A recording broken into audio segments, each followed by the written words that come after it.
बैठ जा। बड़ा बढ़िया गाना बजौल है भाई।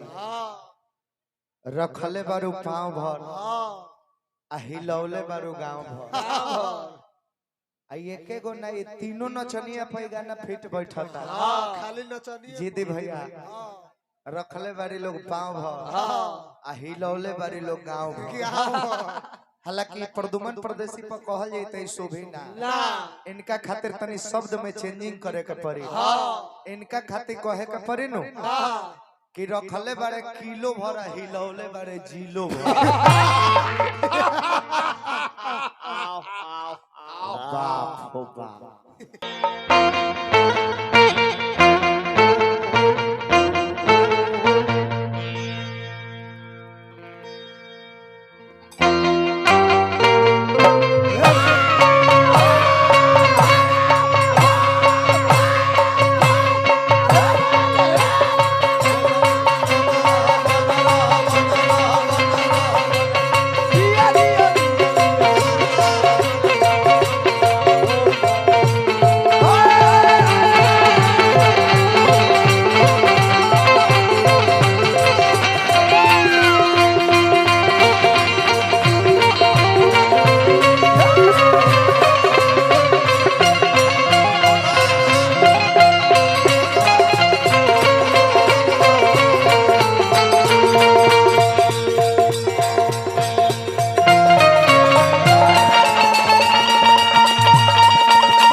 हेलो काला कोबरा देख लेला। गोबरा में काला कोबरा ही देख लेला। गोबरा बीगे जात रहल त कोबरा देख लेला। चल बजाओ तनी एगो झम से।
बैठ जा।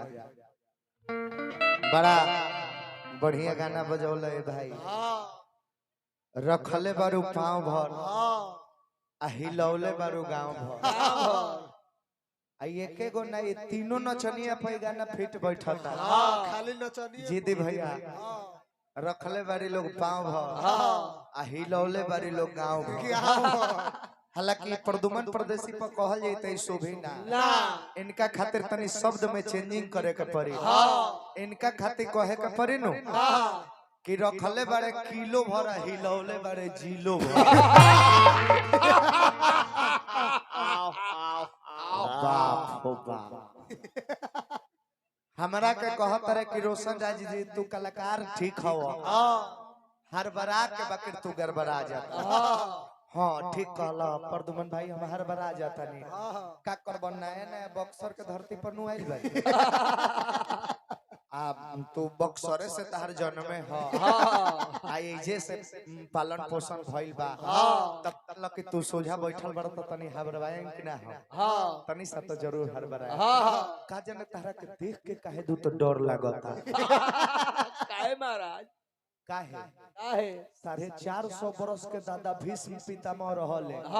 लेकिन लड़ाई में डेरा गइले। काहे कौना से कोनो वीर योद्धा से ना ना ना, ना। अरे सामने एगो मौगा खार हो गइल जौना के नाम सिरखंडी रहे। मौगा सबके कटवाई रे। अब वो कहले कि ये भाई मर्द हई अतना नियम कानून बनौले बनी हो। हमारा राह पर दुनिया चलता। हमारा बतावला अनुसार लड़ाई होता। आ ऊ लड़ाई हम हे मौगा से करी आ धनुष बाण रख दिहल। भाई हम डेरा जातनी तारा से। आई है डर ह कि हम हरबरा जातनी।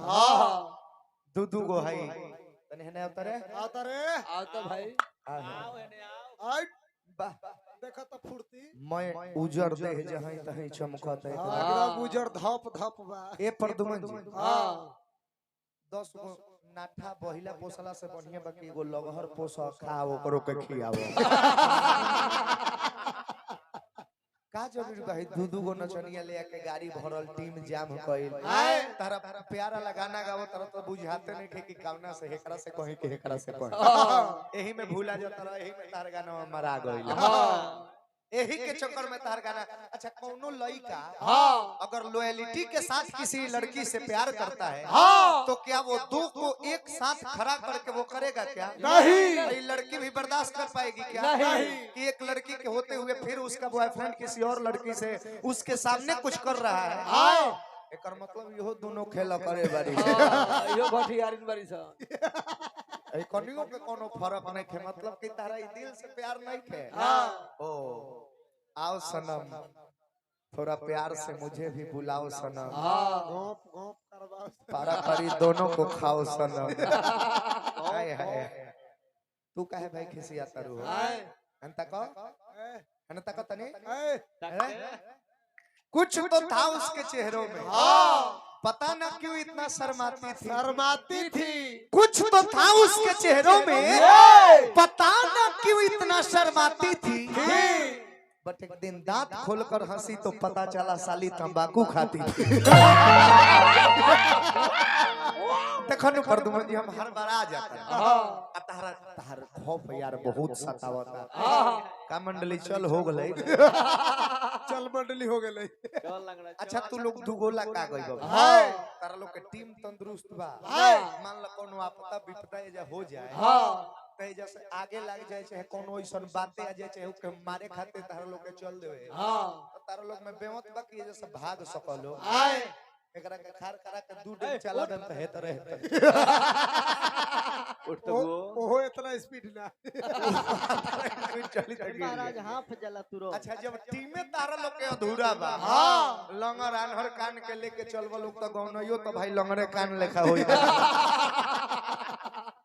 गलती कही मंडली चल हो गई चल कर दूल जबकि तू दिन भर रेस्ट ले बारा सुतल बारा इतना बढ़िया से हाँ। रोशन राज दिन भर कूदल बारे घाम में हाँ जाए तो कोनो बात नहीं के ई कुल कहला के कोनो काम नहीं के ना चल मंडली अतने से तू अगर कह के खुश बारा कि रोशन राज हर बार आ जाता रहे हाँ तो देखी हो देख लिया हर बराई के बियाह कनपट्टी में सेनुर होला हाँ हम हर बनाइल बनी तो दूसरा जगह की चीज दूसरे जगह मत कर दिया